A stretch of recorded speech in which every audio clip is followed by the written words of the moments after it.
Assalamualaikum warahmatullahi wabarakatuh. Perkenalkan, nama saya Alia Resmanovita.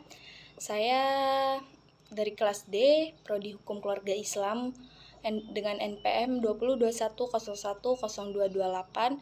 Di sini saya akan menjelaskan materi tentang metodologi hukum Islam.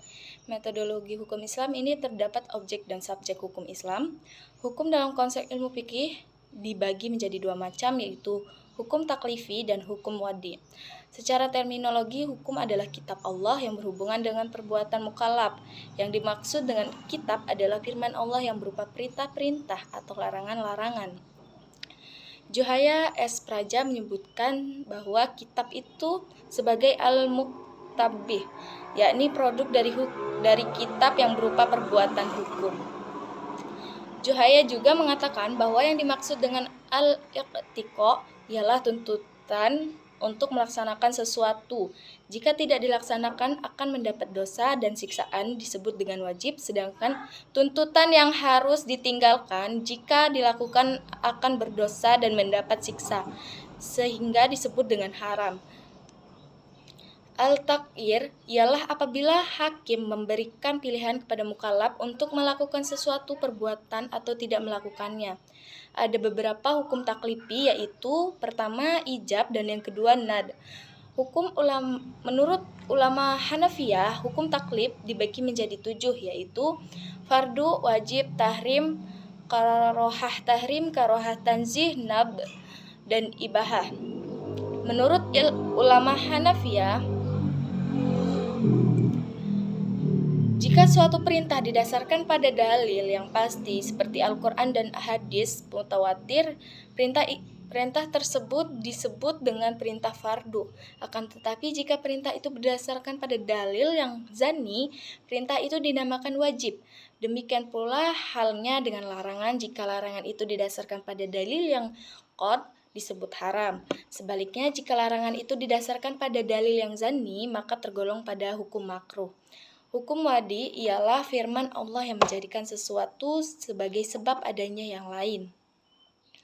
Hukum wadi ini dibagi menjadi 3, yaitu sebab, kedua syarat, dan yang ketiga mani. Tafsir salah satu metode pengalihan hukum Islam, Al-Quran dan As-Sunnah, diyakini sebagai sumber hukum Islam. Kemudian nas-nas yang terkandung di dalamnya ditunjukkan untuk mukallaf.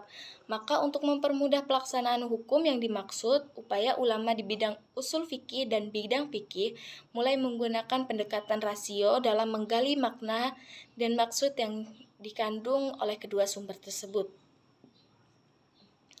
Al-Quran sebagai sumber hukum Islam, ada kalanya ayat-ayat tersebut saling menafsirkan karena adanya munasabah al-ayah, tetapi tidak jarang ayat-ayat tersebut membutuhkan hadis untuk menjelaskannya. Munasabah al-ayah merupakan cara kerja akal yang ijtihadiyah karena akal mengupayakan sekuat mungkin untuk mencari dan membentuk paradigma penafsiran tersebut. Ijtihad sebagai metode pengalihan hukum Islam. Ijtihad berasal dari kata jahda yang artinya al-mayaqqah, yang artinya sulit, berat, susah, dan sukar. Menurut Rahman Syafi'i, secara etimologis kata ijtihad artinya kesulitan dan kesusahan. Juga diartikan dengan kesanggupan dan kemampuan. Kata juhda yang selanjutnya menjadi ijtihad diartikan sebagai pekerjaan yang dilakukan dengan sungguh-sungguh dan mengerahkan semua tenaga. Ijtihad ialah usaha maksimal untuk mendapatkan sesuatu.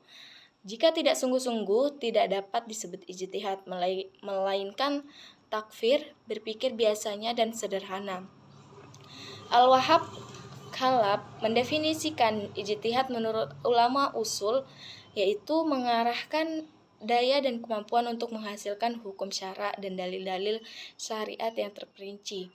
Dari semua definisi tentang ijtihad tersebut di atas dapat kita simpulkan bahwa ijtihad itu ialah pertama, pengerahan akal pikiran para fuqaha atau usuliyin. Kedua, menggunakan akal dengan sungguh-sungguh. Ketiga, berkaitan dengan hukum syar'i dan amaliyah. 4, menggali kandungan hukum syar'i dengan berbagai usaha dan pendekatan. Dalil-dalil yang ada dirinci sedemikian rupa sehingga hilang kezaniannya. Keenam, yang terakhir ini adalah hasil ijtihad berbentuk fikih, sehingga mudah untuk diamalkan. Demikian yang dapat saya jelaskan. Bila ada salah kata, mohon dimaafkan. Wassalamualaikum warahmatullahi wabarakatuh.